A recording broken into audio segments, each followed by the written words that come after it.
જય જીનેન્દ્ર પ્રેરણા પ્રકાશન ટ્રસ્ટ રજૂ કરે છે શાંત સુધારસ વ્યાખ્યાન માળા વ્યાખ્યાન ચોથું. પ્રવચનકાર પૂજ્ય મુનિરાજ શ્રી જીનચંદ્ર વિજયજી મહારાજ, બંધુ ત્રિપુટી. પ્રવચન સ્થળ ત્રિશલા નગર, ટીજી પેવેલિયન, મહાલક્ષ્મી, મુંબઈ 26.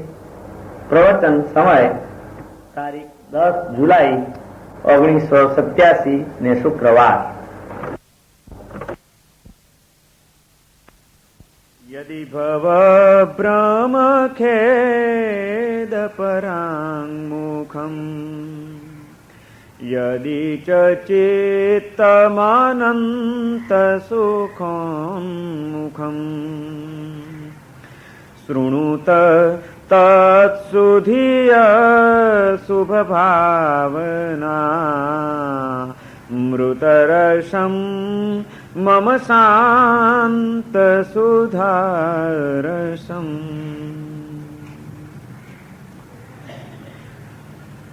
પરમ જ્ઞાની મહોપાધ્યાય વિનય વિજયજી મહારાજ શાંત સુધારસ નામના ગ્રંથમાં અશાંતિથી ઘેરાયેલું આપણું ચિત્ત કઈ રીતે શાંતિનો અનુભવ કરી શકે એ માટે ભાવનાઓનો એક માર્ગ બતાડે છે. જ્યાં સુધી ચિત્તમાં અનેક જાતની દુર્વાસનાઓ ભરેલી હશે ત્યાં સુધી વાસનાઓથી ઘેરાયેલું ચિત્ત અશાંતિનો ભોગ બન્યા વિના રહેવાનું નથી.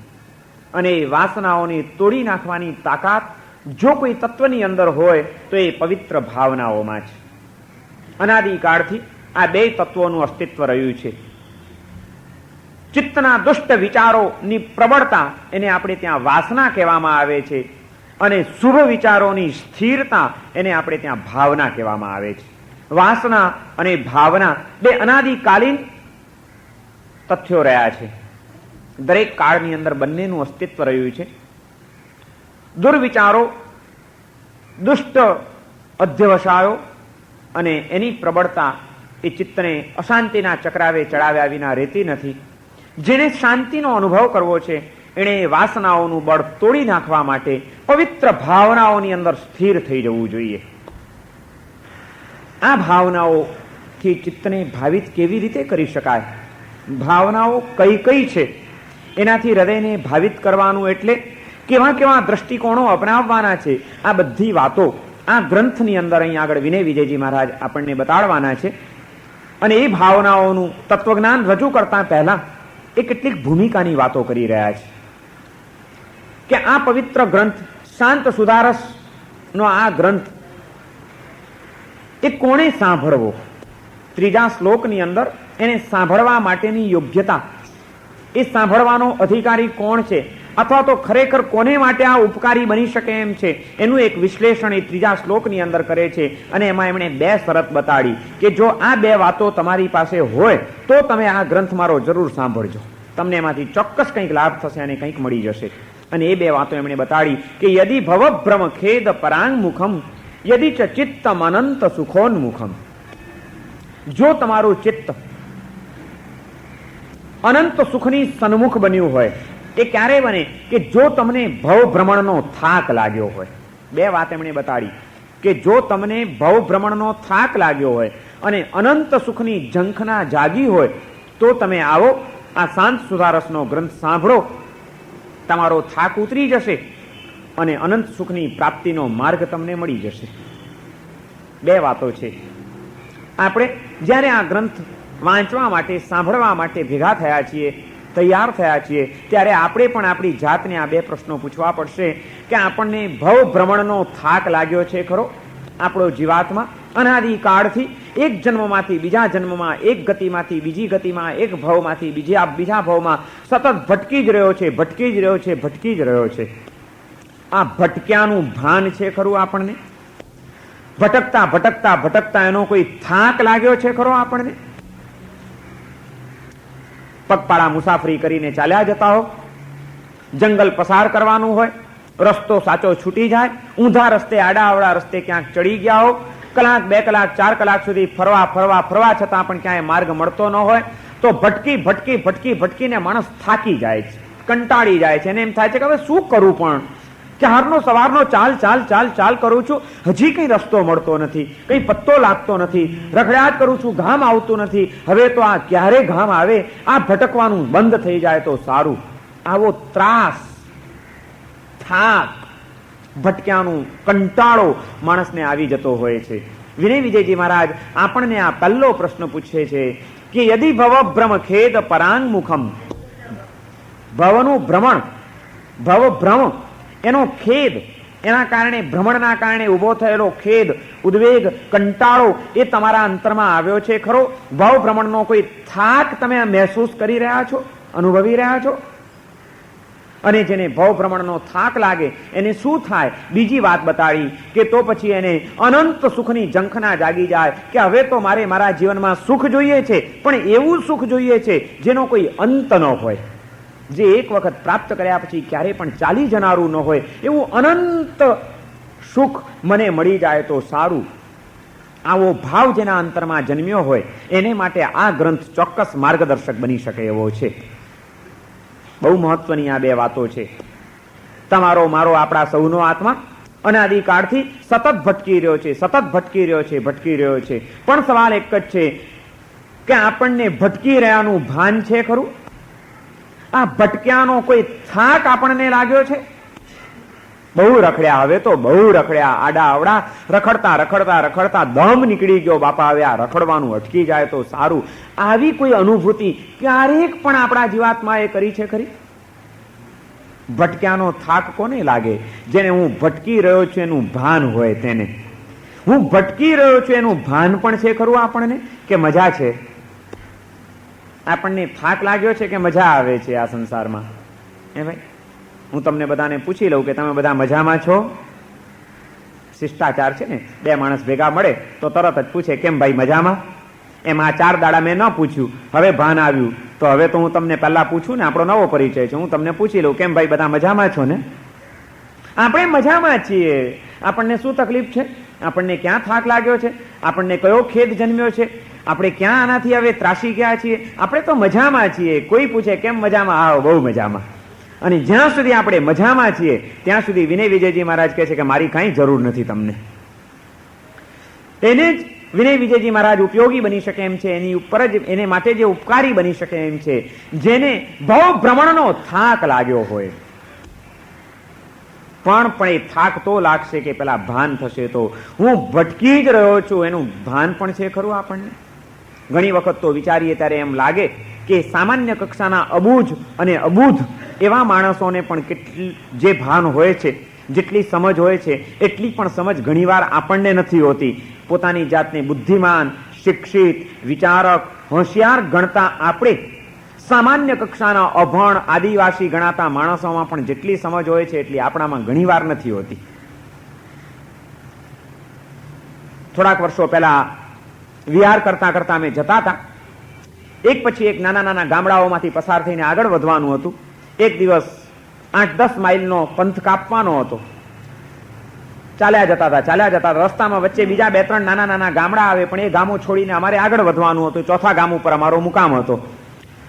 અડધો રસ્તો કપાઈ ગયો હશે, 5-1 માઇલ ચાલી કાઢ્યો હશે અને આમ રસ્તા પરથી ચાલ્યા જતા હતા. એક નાનકડું ગામડું આવ્યું અને ગામની બહાર પાદરમાં એક મોટું ખેતર હતું. ત્યાં આગળ એક વણઝારાઓની પોઠ પડેલી. વણઝારા હોય ને ગામે ગામ ફર્યા કરે.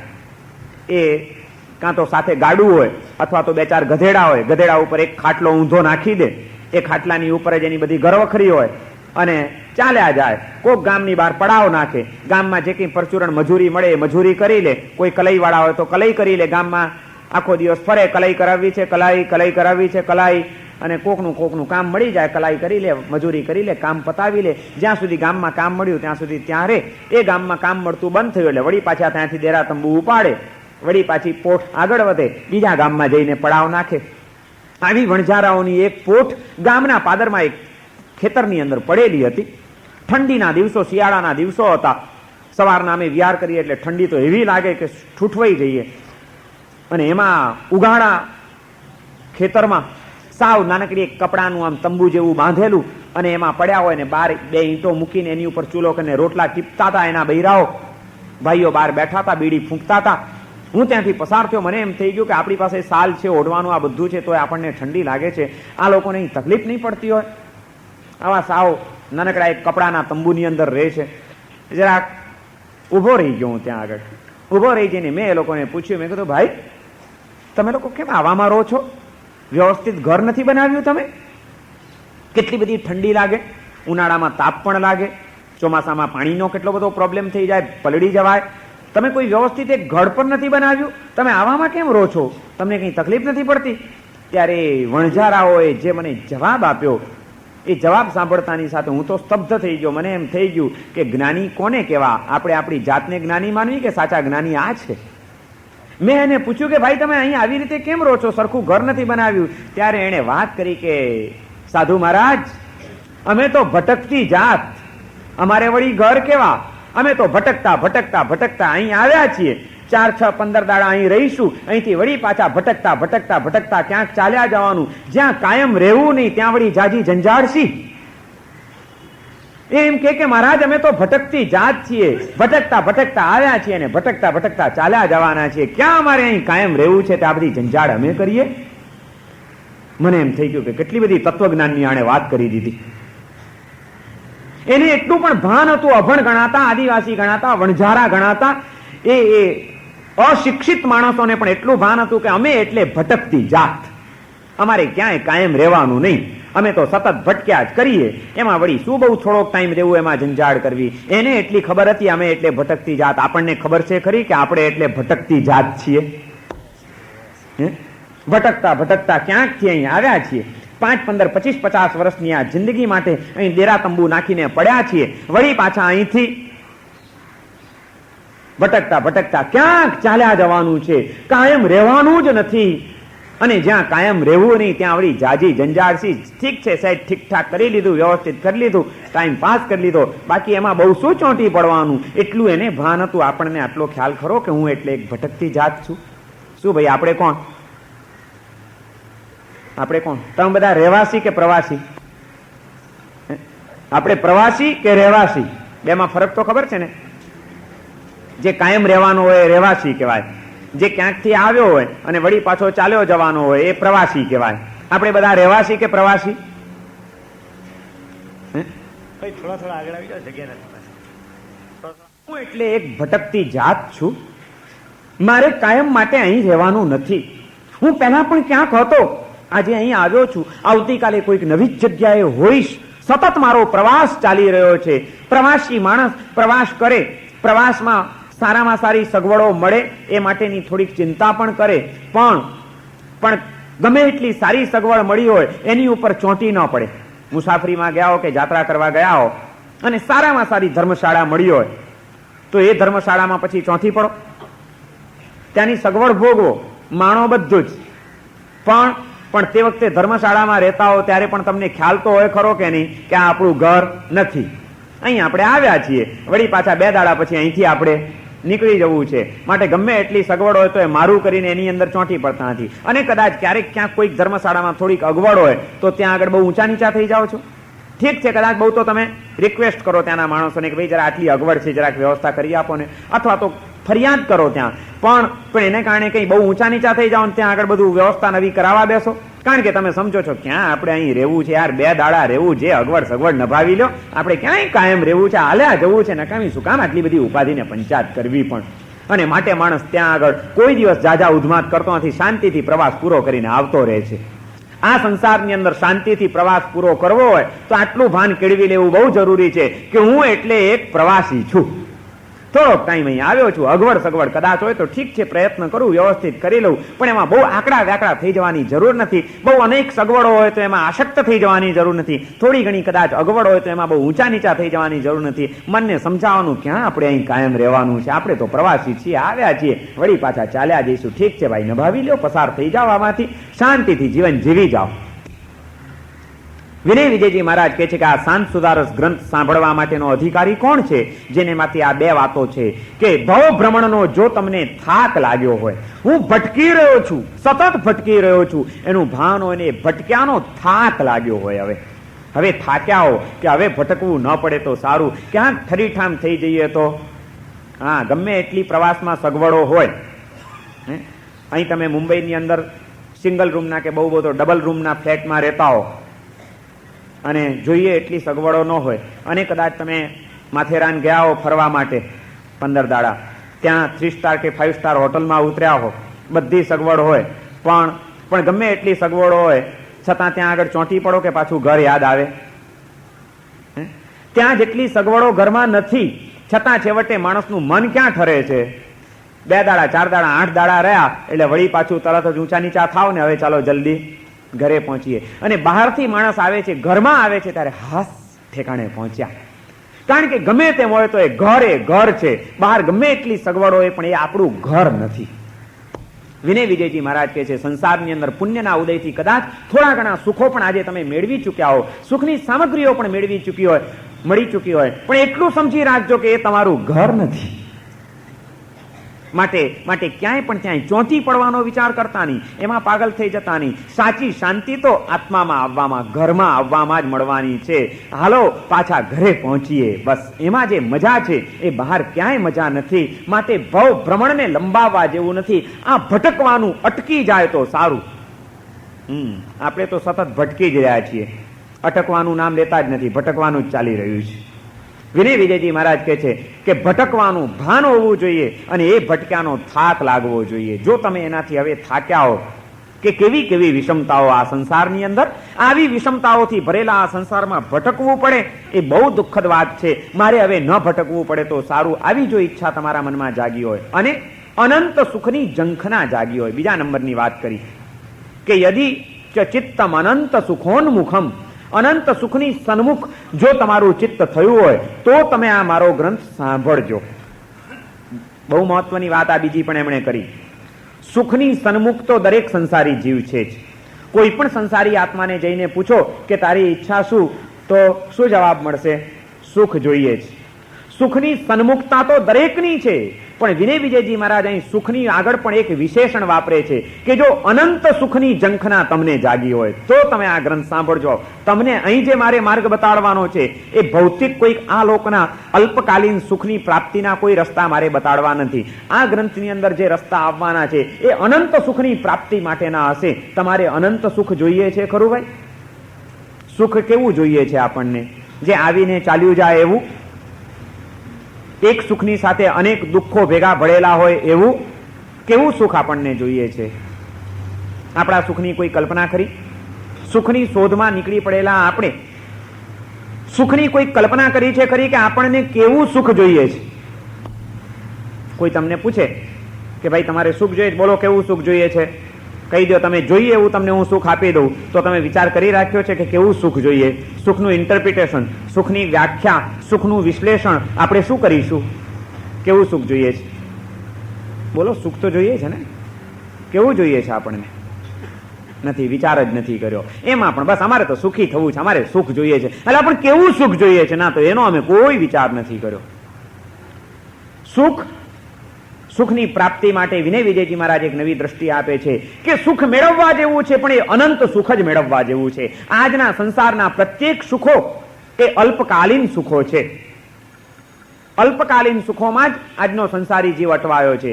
એને સુખ જોઈએ છે, એ સુખ માટે મહેનત કરે છે, સુખના સાધનો મેળવે છે અને એ સુખ મેળવે છે, પરંતુ એનું સુખ કેવું છે? મળ્યા પછી ગમે ત્યારે ચાલી જાય એવું સુખ. એક સુખ હોય પણ એ સુખની આજુબાજુ પાછા દુઃખના કાંટા, ચિંતા, ટેન્શન, ઉપાધિઓ. ગુલાબ સરસ મજાનું પણ ચારે બાજુ કાંટા તો ભેગા છે.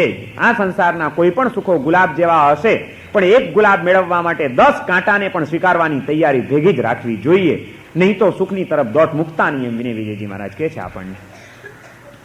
સુખને સમજવો બહુ જરૂરી છે.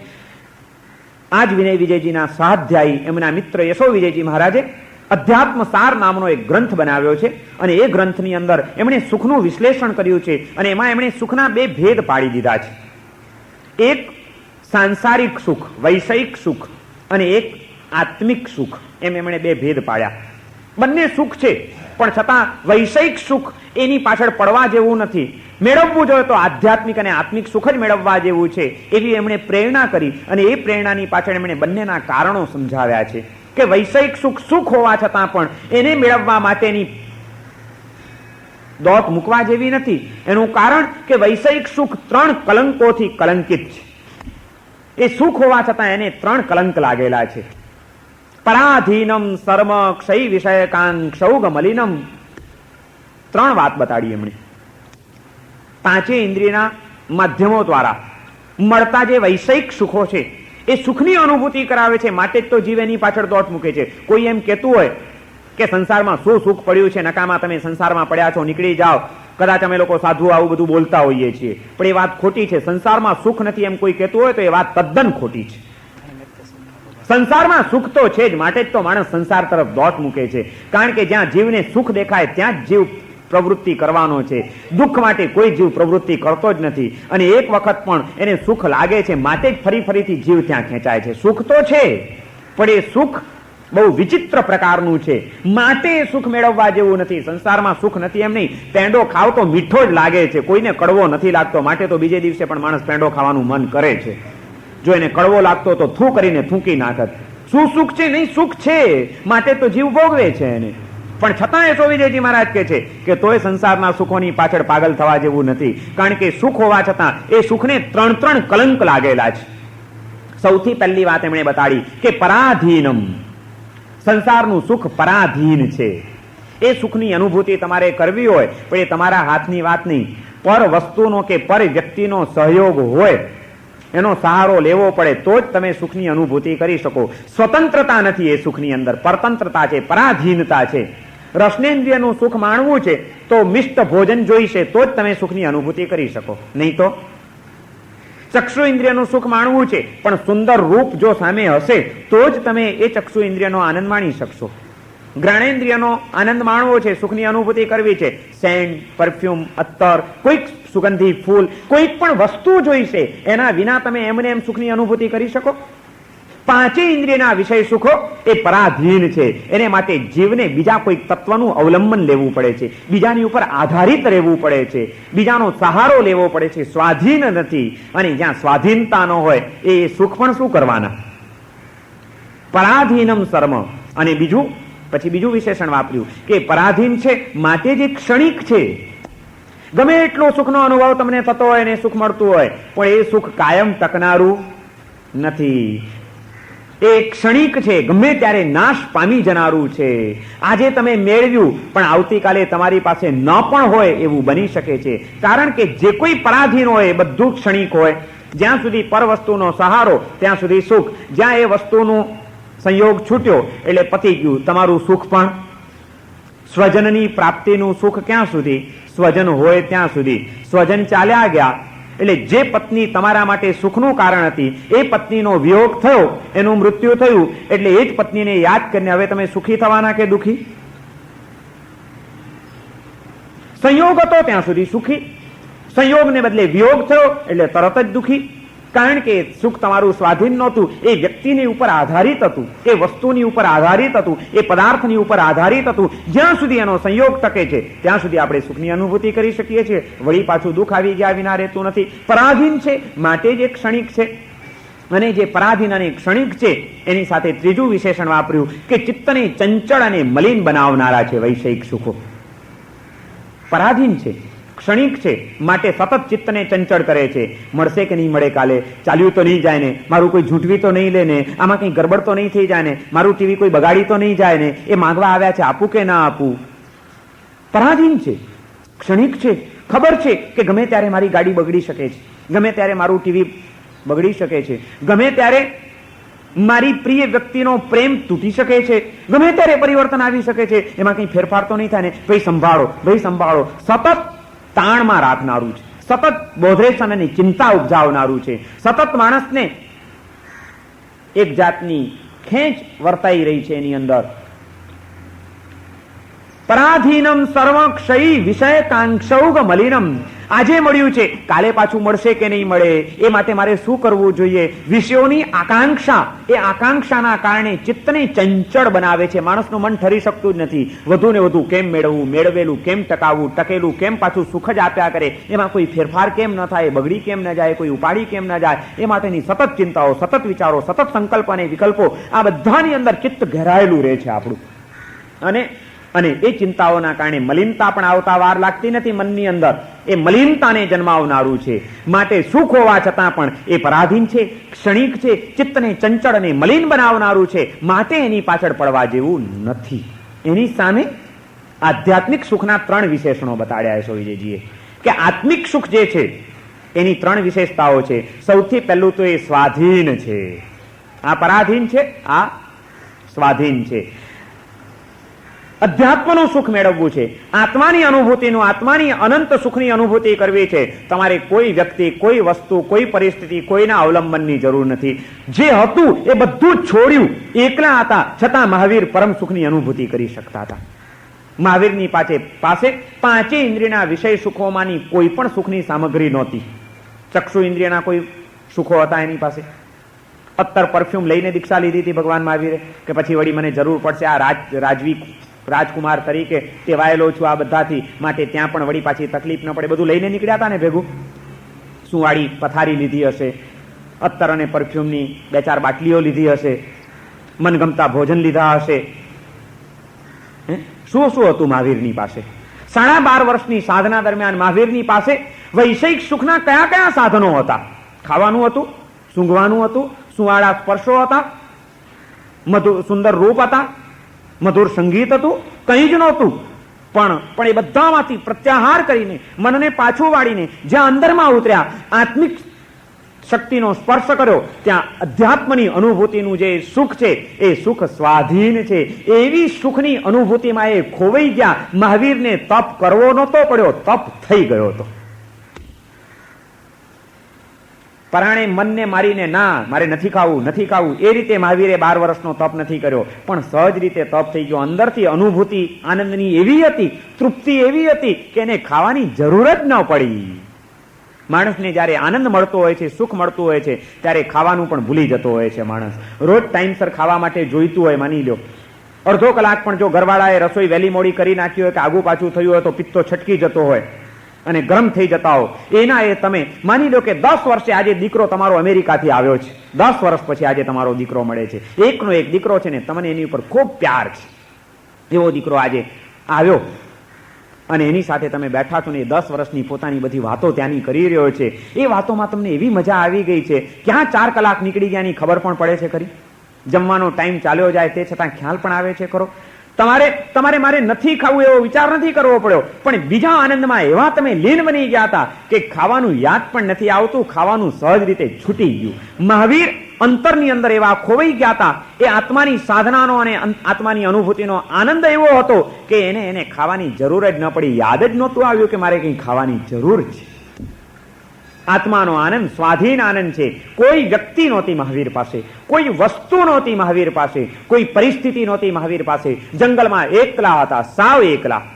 કોઈક એકાંત સ્થળોમાં, કોઈક ગુફાઓમાં, કોઈક વૃક્ષોની નીચે, ક્યાંક કોઈક શાંત નિર્જન સ્થળોની અંદર એ જ્યારે ધ્યાન સાધનામાં ઉભા રહી જતા હતા, ત્યારે મહાવીર અંદરની દુનિયામાં એવા ખોવાઈ જતા હતા કે બહારની દુનિયાના તમામ આકર્ષણો સહજપણે છૂટી જતા હતા.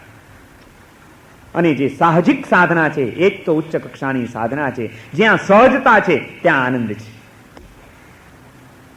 આત્માનું સુખ એનું પહેલું વિશેષણ છે કે સ્વાધીન છે, એને માટે કોઈની જરૂર પડતી નથી.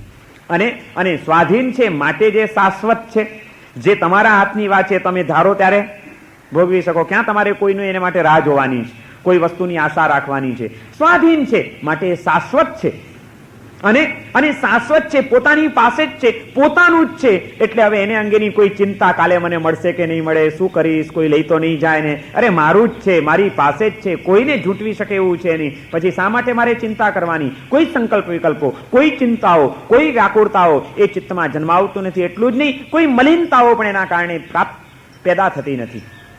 વૈષયિક સુખના 3 કલંક: પરાધીન છે, ક્ષણિક છે, ચિત્તને ચંચળ અને મલિન બનાવનારું છે.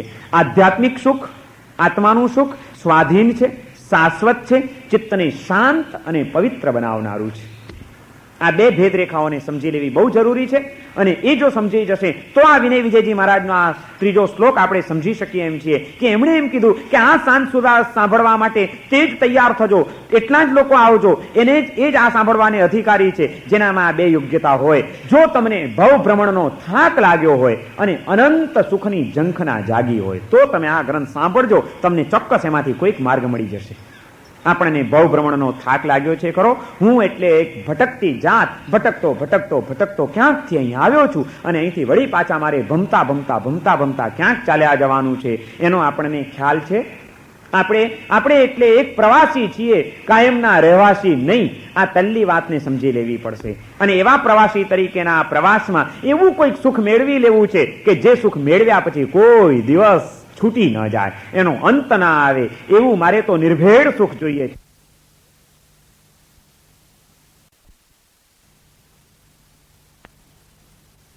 સુખ મળે પણ જો દુઃખના ભેગા પથરા ભેગા જ ભળતા હોય તો એ સુખ પણ શું કામનું? મને તો દુઃખના ભેળ વિનાનું નિર્ભેળ સુખ જોઈએ છે. નિર્ભેળ સુખ જ અનંત અને શાશ્વત સુખ હોઈ શકે. 300 રૂપિયાના બૂટ લઈ આવો, હું 300 રૂપિયાના boot up to date boot મેં પહેર્યા છે એવું ગૌરવ અને ખુમારી કદાચ તમારા મનમાં હોય, એ સુખનું બૂટનું સુખ તમે માણવા માંગો છો, પણ એ બૂટની અંદર જો 4 કાંકરા અંદર ભેગા ભરાઈ ગયા હોય તો ચાલતા મજા આવે ને? જ્યાં સુધી કાંકરા નીકળે નહીં ત્યાં સુધી 300 રૂપિયાના બૂટ તમને સુખ આપી શકે ખરા? બૂટનું સુખ છે પણ ભેગો કાંકરા ભેગા ભળેલા છે, માટે બૂટ પણ તમને સુખ આપી શકતા નથી. સંસારનું કોઈ પણ સુખ આવા કોઈક ને કોઈક કાંકરાઓ ભેગા ઘુસાડી જ દેતું હોય છે. પૈસાનું સુખ, પણ એ પૈસા સરકારની નજરે ચડી ન જાય માટેની ચિંતા અને ટેન્શનનું સતત દુઃખ. નિરાંતે ઊંઘી શકો?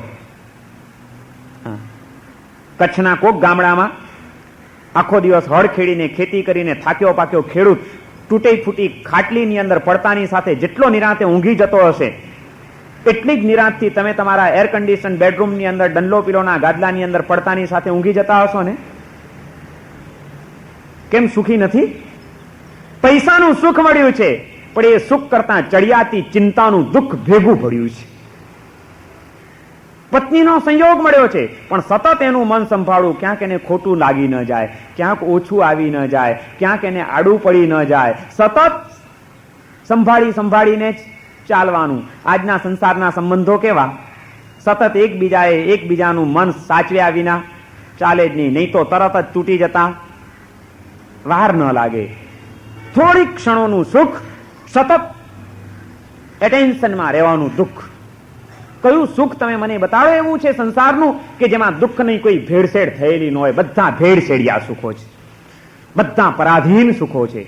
વિનય વિજયજી મહારાજ કહે છે કે આ તો બધું બહુ માણ્યું, હવે આવો કોઈક એવું પણ સુખ છે આ દુનિયાની અંદર કે જેમાં કોઈ દુઃખની ભેળસેળ નથી, જે ક્યાંય પરાધીનતાનું, જેને કલંક લાગેલું નથી. એવા નિર્ભેળ, શાશ્વત અને સ્વાધીન સુખો એ જો તમારે પામવા હોય તો એ માટેની કેટલીક તત્વદ્રષ્ટિઓ આ ગ્રંથમાંથી તમને મળી શકશે.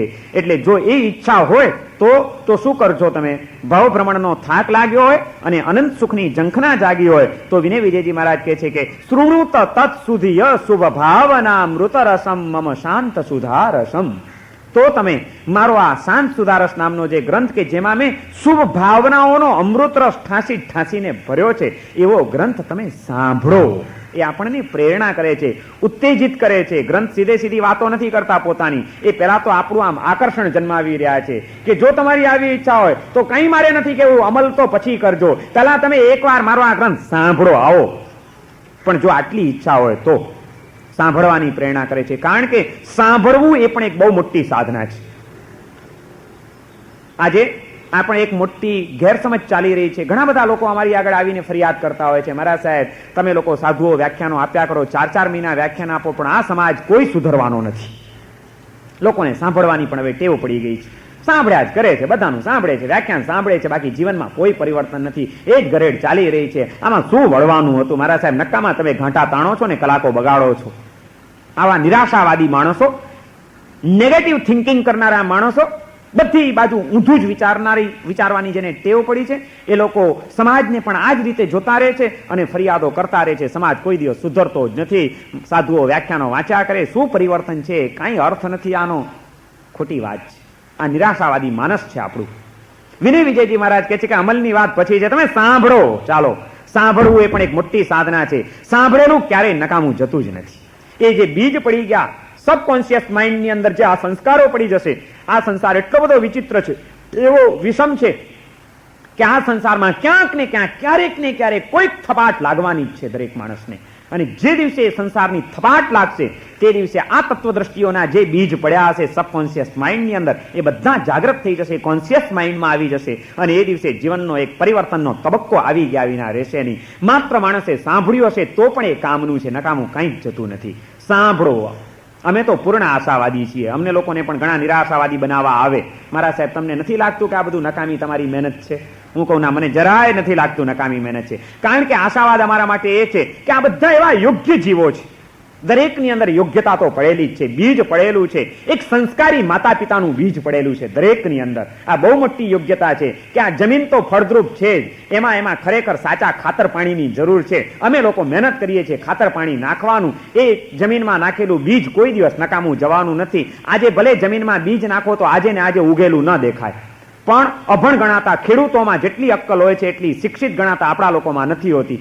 ખેડૂતને એટલી ખબર હોય છે કે બીજ આજે નાખ્યું ધરતીમાં તો આજે ને આજે ઉગે નહીં, દેખાય નહીં, કંઈ જ ના દેખાય, જમીન હોય એવી ને એવી દેખાય. પણ ધીરજ રાખે તો એમાંથી ધીમે ધીમે કોક દિવસ ફણગો ફૂટે, કોક દિવસ એ ઊભું થાય, અને એમ કરતા કરતા પાક લચી પડે.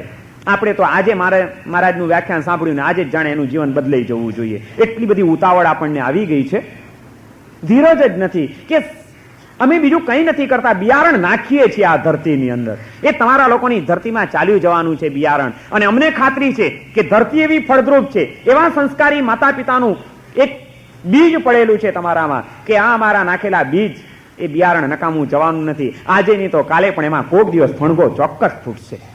અને માટે પ્રયત્ન તો ચાલુ જ રાખવો જોઈએ. વિનય વિજયજી મહારાજ કહે છે કે જો તમારી અનંત સુખને પામવાની ઝંખના હોય અને ભવભ્રમણનો થાક લાગ્યો હોય તો મારો ગ્રંથ સાંભળો.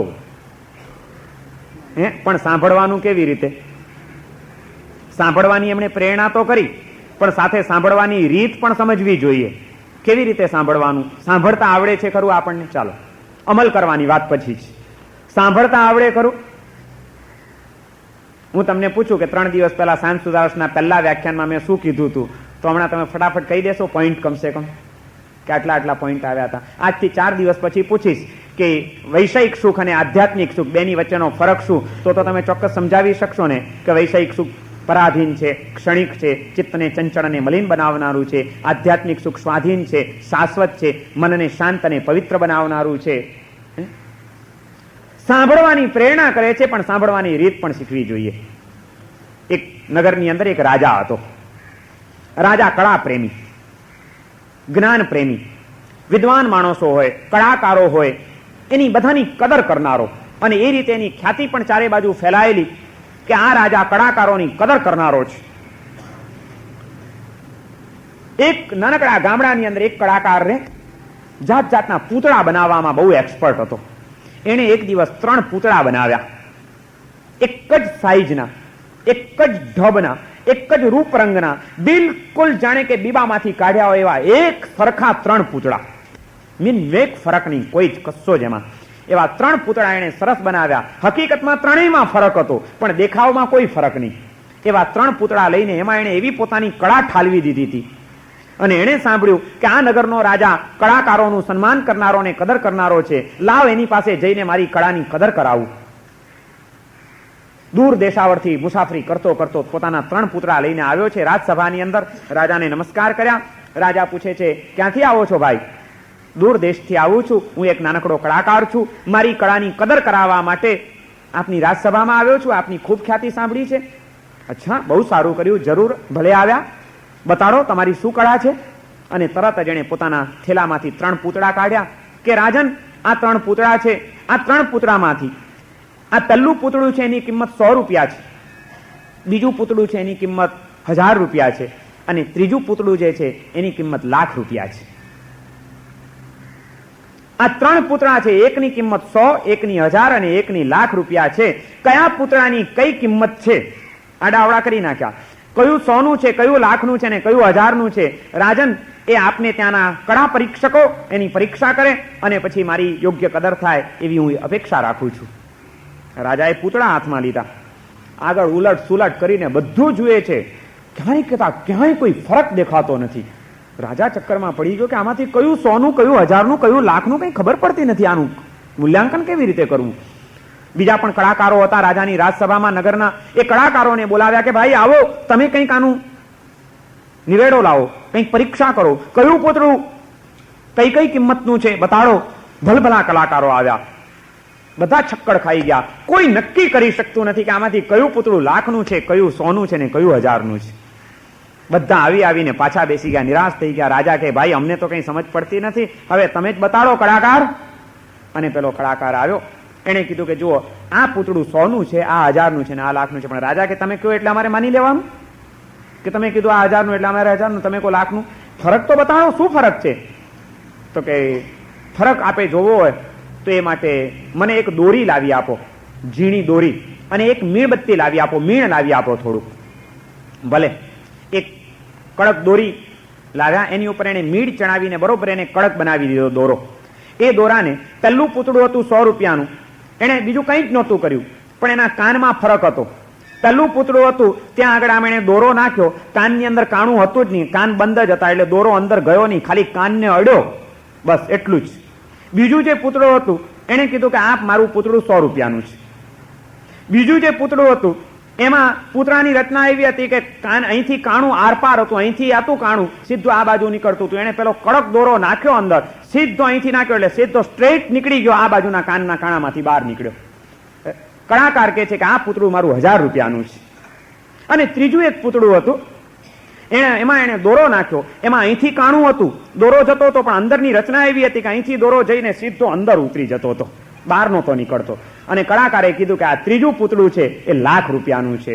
કારણ કે રાજાને હવે પેલો કલાકાર કહે છે કે કોઈ પણ કલાકાર તત્વજ્ઞાની હોવો જ જોઈએ. તત્વજ્ઞાન અને કળા બંને ચીજો જોડાયેલી છે. સાચો કલાકાર સાચો તત્વજ્ઞાની બન્યા વિના રહેતો જ નથી. મેં આ 3 પૂતળા બનાવ્યા છે, એની પાછળ ભારતીય સંસ્કૃતિનું એક તત્વજ્ઞાન કે ભારતની સંસ્કૃતિમાં ધર્મકથાનું શ્રવણ કરનારા જે શ્રાવક છે, શ્રાવકનો અર્થ શું? શૃણોતી ઇતિ શ્રાવક, જે સાંભળે તે શ્રાવક. અને એમાં અમે તો તમને પત્ર લખીએ તો સુશ્રાવક લખીએ, સુશ્રાવક ફલાણા ફલાણા, એટલે બહુ સારી રીતે સાંભળવાની કળા ધરાવતા શ્રાવકો. જે કથાનું શ્રવણ કરનારા, ધર્મકથાઓ સાંભળનારા જે શ્રોતા હોય છે એ 3 પ્રકારના હોય છે. કેટલાક શ્રોતા એવા હોય છે કે વક્તાના મોઢામાંથી નીકળતા શબ્દો એના કાન ઉપર અથડાય છે, અંદર જતા જ નથી હોતા, અથડાઈને જ પાછા ફરતા હોય છે. કેટલાક શ્રોતાઓ એવા હોય છે કે જે એક કાનેથી સાંભળે છે ને બીજા કાનેથી સીધું નીકળી જતું હોય છે. અને ત્રીજા નંબરના શ્રોતાઓ એવા હોય છે કે જેને એક કાનમાંથી ઘૂસે છે, સીધું અંદરમાં ઉતરી જાય છે. જેમ પૂતળાની કિંમતમાં ફરક છે એમ સાંભળનારાઓના શ્રવણની પણ કિંમતમાં ફરક છે. ઘણા લોકો ખાલી જવા ખાતર જ જતા હોય, પર્યુષણના દાડા છે, ચાલો ભાઈ વ્યાખ્યાનમાં જવું પડશે, નહીં તો ખરાબ લાગે કે જૈનનો દીકરો થઈને આજે પર્યુષણના દાડે અપાસરામાં નથી આવતો. ગયા હોય પણ મનમાં તો ચક્કર પાછા ચાલતા જ હોય. મહારાજ શું બોલે છે, રામ તારી માયા, કોને ખબર છે? અહીંયા તો માત્ર એ શબ્દોના આંદોલનો એના કાન ઉપર અથડાતા હોય, એને કંઈ પલ્લે પડતું જ ન હોય, એ ધ્યાન જ ન હોય એનું સાંભળવામાં, ધ્યાન તો બીજા જ વિચારોમાં હોય, કાં ઊંઘ્યા જ કરતો હોય, ખાલી શબ્દોના પરમાણુઓ અથડાતા હોય એના કાન ઉપર, એટલું જ ત્યાંથી જ પાછા ફરી જતા હોય. ઘણા લોકો સાંભળવા માટે પણ ટેવ પડી ગઈ છે, સાંભળ્યા જ કરવાનું, આ કાનેથી સાંભળવાનું ને આ કાનેથી અહીંથી બહાર નીકળીએ એટલે આપણે તો મહારાજ સાહેબ તો બધું મફતમાં આપતા હોય, આપણાથી લેવાય, આપણે તો પાક્કા સાહુકાર. મહારાજ તમે બધું મફતમાં આપો, અમે તમારું લઈને કેમ જઈએ, તમારું તમને જ આપીને પાછા જઈએ.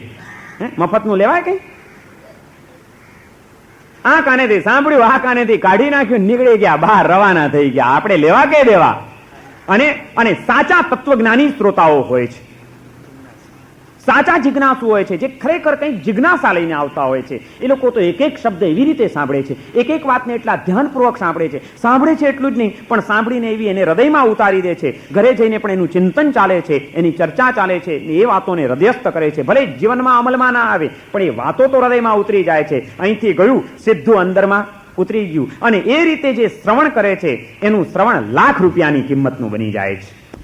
રાજા ખુશ થઈ ગયો કલાકારની ઉપર કે કમાલ કરી તે, ગજબની કળા તારી. દેખાવમાં 3 પૂતળા એક સરખા, અહીં તો એમ જ લાગે કે બધા સાંભળી રહ્યા છે, બધા શ્રોતા છે, પણ એ પૂતળાઓ બધા 3 જુદી જુદી જાતના હોય. કેવા પૂતળા થવું છે? પહેલા નંબરના, બીજા નંબરના કે ત્રીજા નંબરના?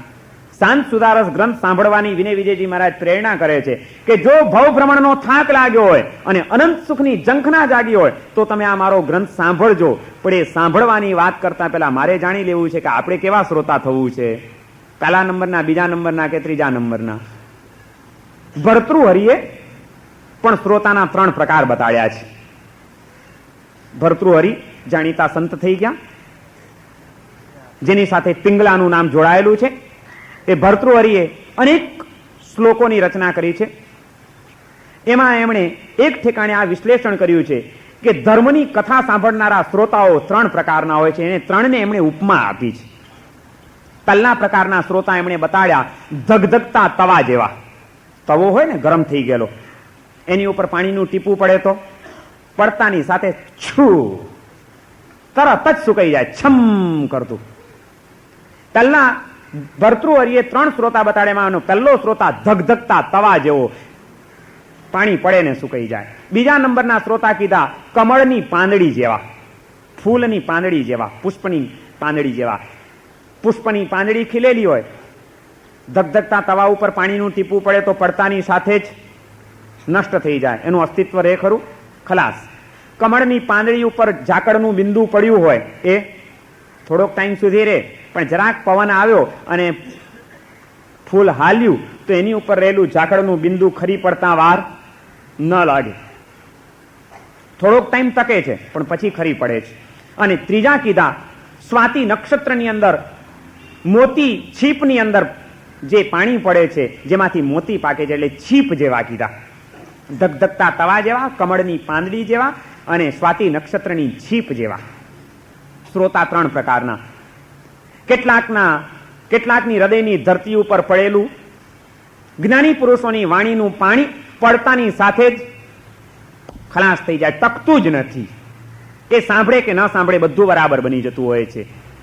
બીજા કેટલાક એવા છે કે સાંભળે છે, થોડોક ટાઈમ સુધી એની અસર રહે છે. મારા સાહેબે બહુ સાચી વાત કીધી, આપણે આ ક્યાંક ભટકી ગયા છીએ, ખોટા રવાડે ચડી ગયા છીએ.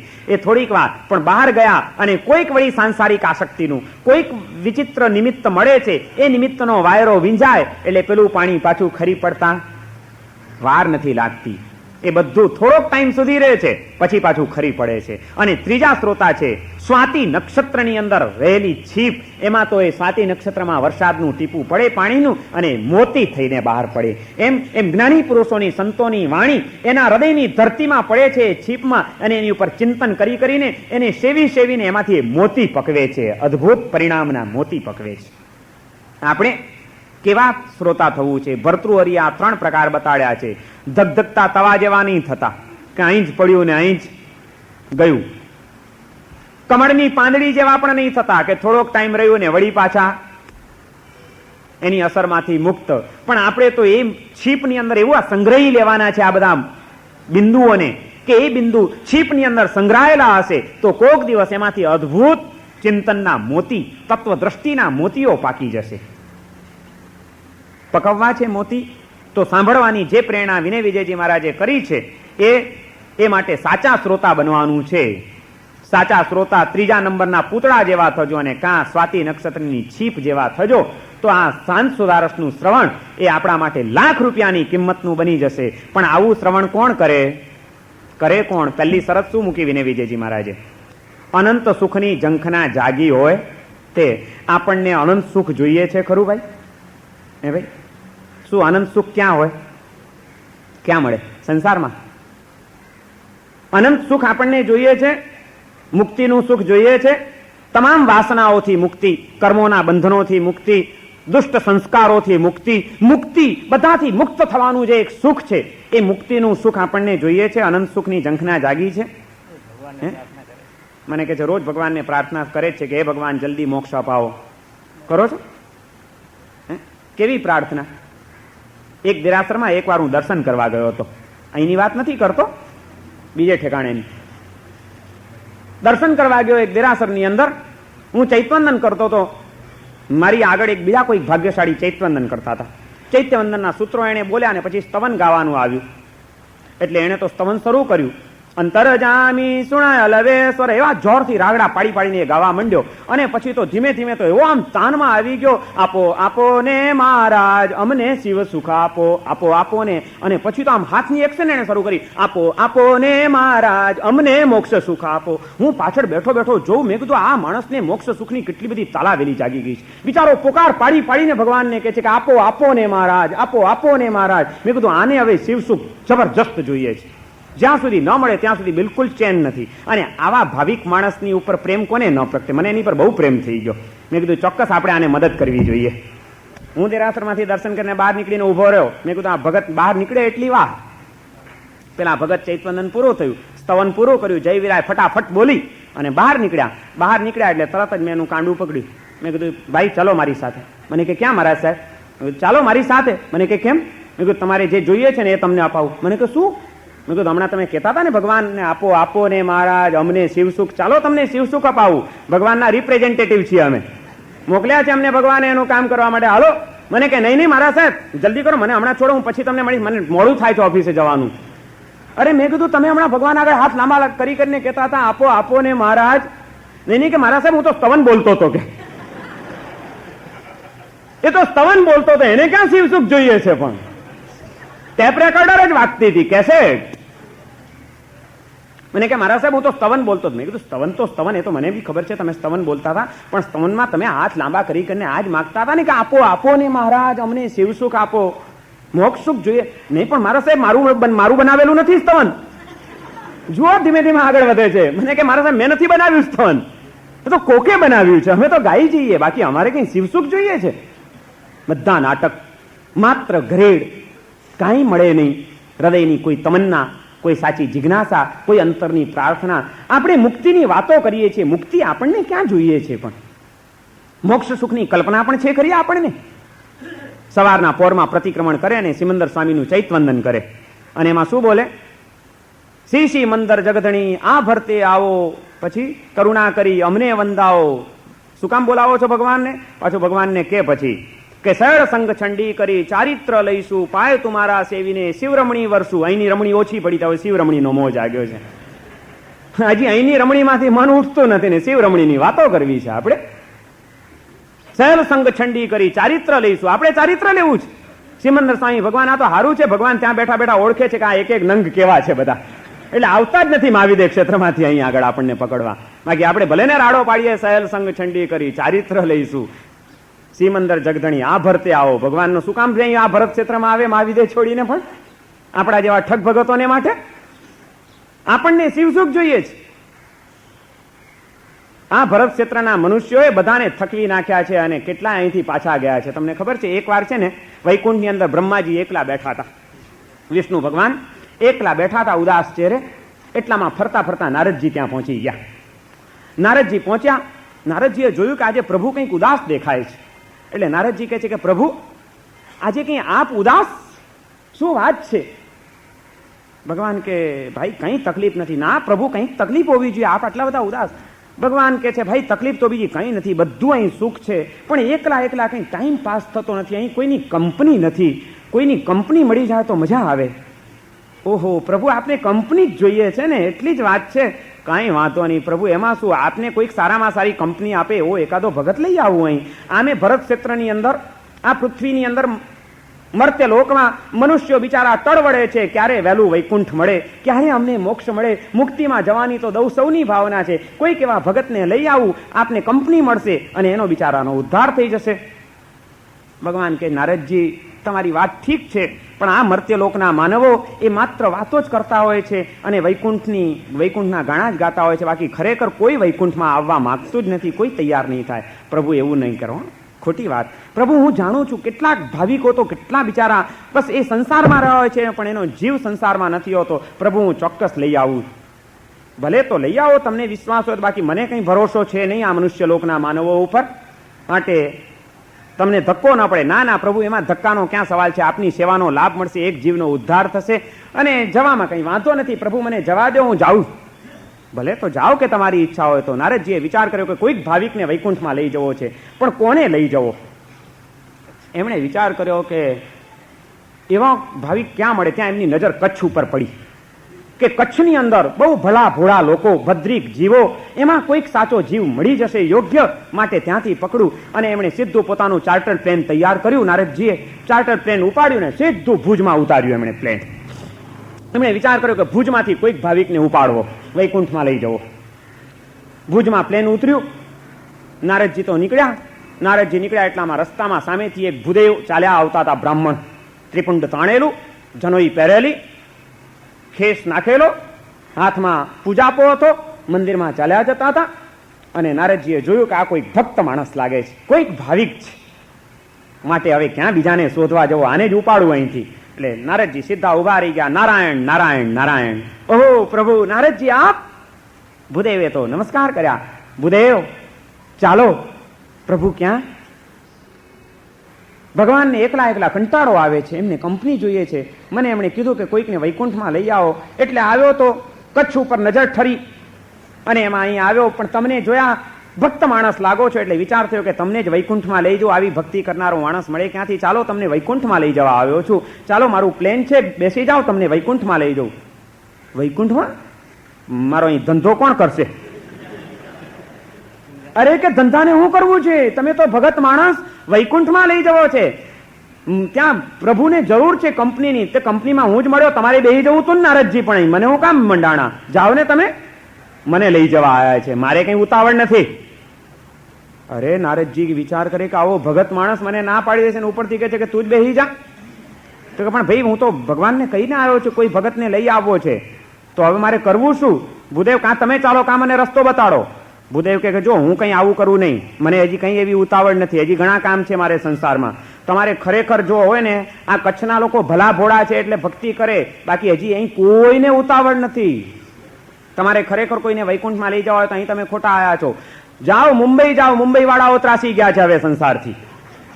તમને કોક ભગત મળશે તો મુંબઈમાં મળશે, અને એમાં બીજે ક્યાંય નહીં જતા. આ મહાલક્ષ્મી ચાલ્યા જજો, ત્યાં આગળ રોજ મંદિરમાં ભીડ થાય છે, હજારો લોકો આવે છે. ત્યાંથી કોક ભગત તમને મળી જશે અને પ્રભુ ત્યાં આગળ તમારું પ્લેન પણ ઉતરી શકશે. તે વખતે આ ટીજી પેવેલિયન ગાર્ડન હતું, મોટું ગ્રાઉન્ડ. કીધું કે તમારું હેલિકોપ્ટર ત્યાં તમે ગ્રાઉન્ડમાં ઉતારી દેજો. મહાલક્ષ્મીના આંગણે જ ગ્રાઉન્ડ છે, ત્યાં તમારું હેલિકોપ્ટર ઉતરી જશે અને ત્યાંથી પછી તમે થોડાક આગળ ચાલશો એટલે કોઈક ને કોઈક ભગત તમને મળી જશે જે તમારી સાથે વૈકુંઠમાં આવશે. એમ કરીને પેલા ભૂદેવે નારદજીને પૂરેપૂરું એડ્રેસ આપી દીધું મહાલક્ષ્મીનું. નારદજીને તો પરોપકાર કરવો હતો, કોઈક જીવને વૈકુંઠમાં લઈ જવો હતો. ચાલો એમ સહી, કચ્છ મૂક્યું પડતું, વળી બેઠા નારદજી પ્લેનમાં અને પ્લેન ઉપાડ્યું, સીધા આવી ગયા ટીજી પેવેલિયનમાં. પ્લેન ઉતાર્યું. બહુ વર્ષો પહેલાની આ વાત છે, હમણાંની વાત નથી. તે વખતે તો આટલું બધું મુંબઈ વધેલું પણ નહોતું. પ્લેન ઉતર્યું, નારદજી ઉતર્યા. નારદજી વિચાર કરે છે કે હવે ક્યાંથી ભગતને શોધવું, એવો કયો ભગત હોય જેને અહીંથી ઉપાડીને સીધો હું લઈ જાઉં. હવે નારદજી તપાસ કરવા માટે નીકળે છે. ટીજી પેવેલિયનમાં એમનું એક બાજુ હેલિકોપ્ટર બાજુ પર મૂકી દીધું. નારદજી બરોબર તૈયાર થઈ ગયા, છત્ર ધરી લીધું, દંડ હાથમાં લીધો, ચાખડી પહેરી લીધી. નારાયણ નારાયણ નારાયણ કરતા નીકળ્યા. નારાયણ કરતા ચાલ્યા જાય છે નારદજી. આમ રસ્તા પર આગળ વધે છે. ત્યાં ધીમે ધીમે બરોબર બજાર આવ્યો. હવે નારદજી આમ એક એક ના ચહેરા જોઈ રહ્યા છે કે આમાંથી કોઈ ભગત માણસ દેખાય તો એને કહું કે ચાલ ભાઈ વૈકુંઠમાં, ને ચોક્કસ મારી સાથે આજે કોઈક ને કોઈક ભગત મને મળશે વૈકુંઠમાં આવવા માટે. આ વિચાર કરતા આમ નારદજી એક એક દુકાનમાં એક એક શેઠના ચહેરા જોતા જાય છે અને એમ કરતા આગળ વધે છે. એ આગળ વધતા હવે કયા શેઠને પકડે છે આ મહાલક્ષ્મીમાંથી નારદજી, એમને કયો ભગત મળે છે. એ ભગતને શોધ્યા પછી નારદજી એને કહેશે કે ચાલ વૈકુંઠમાં. ત્યારે આ ભગત હવે કેવા ચેનચાળા શરૂ કરે છે. નારદજીને હવે આપણે 8 દાડા સુધી રોજ અહીં ટીજી પેવેલિયનમાં લાવવાના છીએ. રોજ આવશે નારદજી, રોજ નવા નવા ભગત શોધવાના છે. અને એક એક ભગત નારદજીને કેવા રમાડે છે, નારદજીને કેટલા ધક્કા થાય છે. આ મહાલક્ષ્મી વાળાઓએ નારદજીને થકવી નાખ્યા. શું ધક્કા ખાધા છે નારદજી તો. અહીંથી જાય વળી ભગવાન ત્યાં રાહ જોતો એટલે ના પાડવા જવું પડે કે પ્રભુ હજી કોઈ મળ્યું નથી, પછી આવીશ. ભગવાન ના પાડે કે રેવા જો, આ મહાલક્ષ્મી વાળાઓના ભરોસે રેવા જેવું નથી, આ હેરાન કરી નાખશે તમને. તો એ નારદજીની તમારી મીઠી મીઠી વાતોમાં આવી જાય એટલે વળી પાછા આવે. આવા 5, 7, 8 કેટલા ધક્કા હવે થાય છે નારદજીના મુંબઈની અંદર. અને આવીને એક એક ભગતો કેવા કેવા મળે છે, એ ભગતો નારદજીને કેવા કેવા રમાડે છે, શું શું ઘટનાઓ બને છે, એ બધી વાતો હવે આપણે રોજ ચલાવવાની છે. આજે આપણે નારદજીને ટીજી પેવેલિયનની બહાર નીકળી ગયા છે, રસ્તા ઉપર મૂકી દઈએ છીએ. આવતીકાલે પાછી આપણે એમની મુલાકાત કરશું. આગળ જતા કોક શેઠની સાથે એમની મુલાકાત થશે અને ત્યાં આગળ એ શું કરે છે એ બધી વાતો, અને એની સાથે સાથે વિનય વિજયજી મહારાજ આ શાંત સુધારસની અંદર હવે પછીના આગળના શ્લોકોમાં પણ હજી કેટલીક મહત્વની અને માર્મિક શું શું વાતો કરે છે એનું વિશ્લેષણ આપણે આવતીકાલે કરીશું. આજનું પ્રવચન અહીં આગળ પૂર્ણ થાય છે. સર્વમંગલ માંગલ્યમ સર્વકલ્યાણ કારણમ પ્રધાનમ સર્વધર્માણામ જૈનમ જયતિ શાસનમ.